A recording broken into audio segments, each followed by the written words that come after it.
Howdy, live on Instagram. Okay, I'm going to be a bit more active on Instagram. Okay, just want to do a quick video on something that's fascinating me at the moment, and I'd love to know your guys' opinions if you're watching this live, or even message me afterwards and DM me. I find it fascinating. It's about the wonderful world of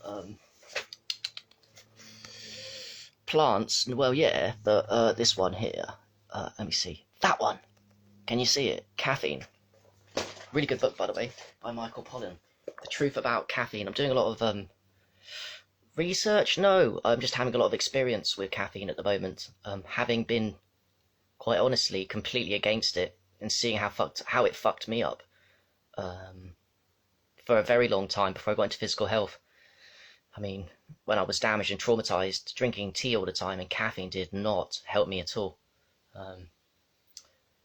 I wasn't physically healthy. I think it was damaging my adrenals. It was putting me in sympathetic fight or flight. I was already in fight or flight because I was traumatized, and this was at the beginning of the healing journey. It was just making things worse.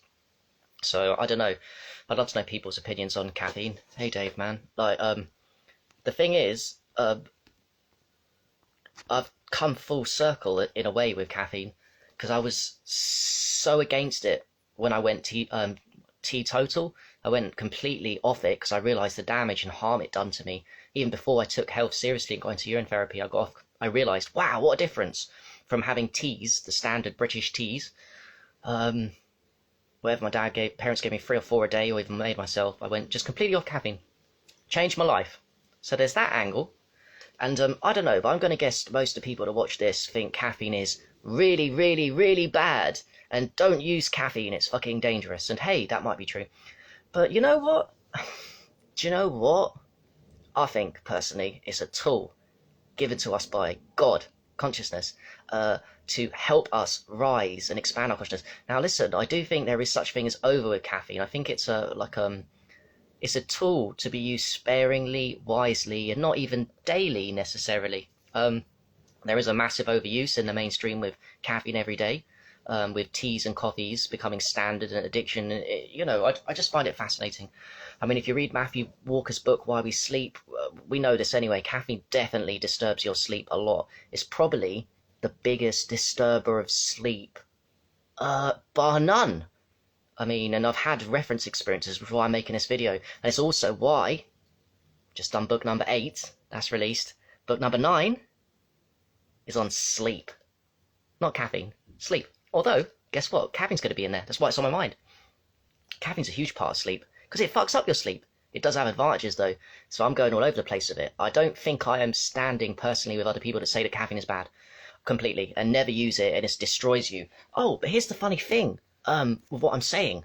I'm all over the place. I'm studying. I'm getting loads of powerful reference experiences, which I'll share with you in the future, with caffeine being good and bad.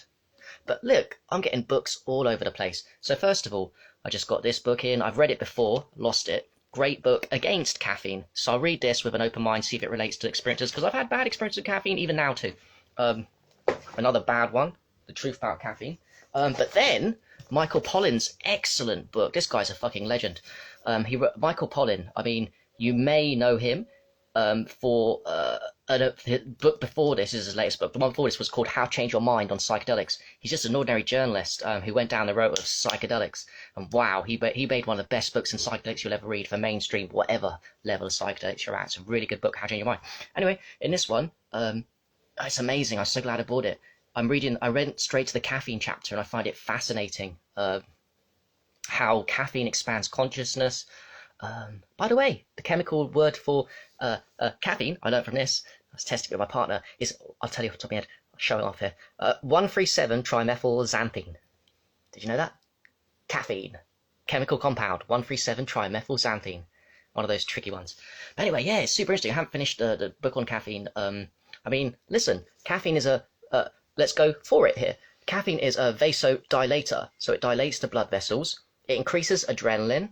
Oh, might sound bad. Actually, adrenaline's quite good, small doses. It also increases serotonin and dopamine. Maybe that's why we feel good on caffeine. So I'm just giving the reasons. Vasodilates, relaxes you, ironically. Even though it does activate, depending on your level of health, it can activate the fight or flight if your adrenals are burnt out. So I do think there's a case for that. When you start cleaning yourself up, maybe caffeine has a purpose and a place. Maybe not. But then, so that's the good things with it. I remember there's more. Oh yeah, it increases your brain capacity, it fires the neurons quicker, keeps you alive, it expands your consciousness. Very powerful book. I recommend this one. Well, I recommend all the books, but this one particularly, great book. Oh, so on the plus, just got in as well, Caffeine for Sports Performance. There's another book I've got coming called Caffeine Advantage. Doing a lot of research, but mainly it's my experiences with it, because I'm... Oh yeah, wait, 1 second, what did I do with this? Of course, this is what brought me truly back into caffeine, from being teetotal to caffeine for God knows how long. This, which is fucking amazing. Neurotropic. One of the best I've tried.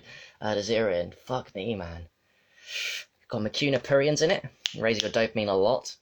There's caffeine in here. Dehydrated caffeine. Oh, did you know there's a difference between normal caffeine from a caffeine coffee bean and caffeine... Oh, the leaves? Anyway, the dehydrated caffeine comes from the leaves. It's not as bad. Although, it is caffeine still. But yeah, this one woke me up, because the caffeine's necessary to buffer for dopamine getting out of control like cocaine. So it's got a place, isn't it? So this woke me up to the unlearning, unschooling of what I see it. I don't know if you guys agree that caffeine is all bad for you. I don't entirely agree with that anymore. However, I've had some experience lately. Like, I've been back on... I'm not taking this all the time. I take it sometimes with my aged urine. But lately, for the past few weeks, I've been taking caffeine, confession, every day. For being teetotal for God knows how long, many, many years, to when I got into the root stuff in February this year, started taking this daily, and then the past few weeks I've been taking daily. If not my zero in and aged urine, I do the dark chocolate. So, obviously, it's not just coffee and tea. Whenever I do a post on caffeine, people think of coffee. It's in loads of things, isn't it? It's in coffee, tea, it's in, I don't know, guarana, it's in, the cacao, so dark chocolate. So basically, in the past few weeks I've been on, in the morning I'd either take my Zerin, or which has got caffeine in it, or I'd take dark chocolate, which I think is good for you. But anyway, but I do it in the morning, because I know that the caffeine content, especially of dark chocolate, because it's high cacao, it's high, and I experienced benefits. But then, and I was doing it days on end, and then I think 2-3 days ago I took, accidentally forgot to take caffeine. Oh, another thing that's got caffeine in it, interestingly, kombucha, isn't it? So that's a good one that I've been getting into, but it's got green tea and black tea in kombucha, so it's got caffeine. Anyway, long story short, I'm all over the place with caffeine. I think it's got its place. I see the arguments against. I don't stand with people that are completely against it. Don't touch caffeine, it's the worst thing in the world. Wrong. It's expander of consciousness. It's a tool. You can use it to fucking motivate you. It's amazing. It does expand the awareness. Read the Michael Pollan book. Like I said, you'll get it. He explains it so well, because he went on a caffeine detox, and he talks about the benefits and the disadvantages. I love it. Anyway, yeah, a few days ago I went off it by accident completely for like 24 hours. And I thought I was sleeping okay, because I was taking caffeine only in the morning. And then that, of course, means that caffeine's got a half-life of every 6 hours, 50% down. So it divides, but the half-life is every 6 hours. So every 6 hours, half the caffeine you took at the beginning disappears. So 12 hours after taking it, you got 25% of the caffeine you took in your system, right? But anyway, long story short, I've been doing it every morning consistently and thinking I've been sleeping okay. And then a few days ago, I didn't do it for 24 hours and much longer by accident. I didn't take the dark chocolate. Didn't do it on purpose. And I noticed I had a much better sleep. And I was like, oh, yeah, that's not good. Because I don't believe in, if I'm learning new information, having new experiences, I'm not going to be like, oh, pro caffeine, against caffeine, or, do you know what I mean? I'm all over the place. So I thought, oh, well, okay, I do like the dark chocolate in the morning. It really does make me high. We know, I think, about the power of, like, say, raw cacao for, who made it famous, that guy, David Wolf. And it's cacao ceremonies, you take your cacao ceremonies. Brilliant. I'm not dissing cacao. I think it's amazing. It's a heart opener, isn't it? Oh, cacao's a heart opener, magnesium, but it's the caffeine too. Opens up the heart, maybe, if you're healthy. This could be that. But when I took it, when I didn't take it for 24 hours, I had a better sleep. I didn't notice it until I was off caffeine for 24 hours. So, what I'm saying is, I conclude, for me, I don't believe in, never take caffeine, it's the worst thing in the world. But also, I do think there is a thing called overusing caffeine, over-reliance on it. I think the best way to take it is to go on and off cycles with it.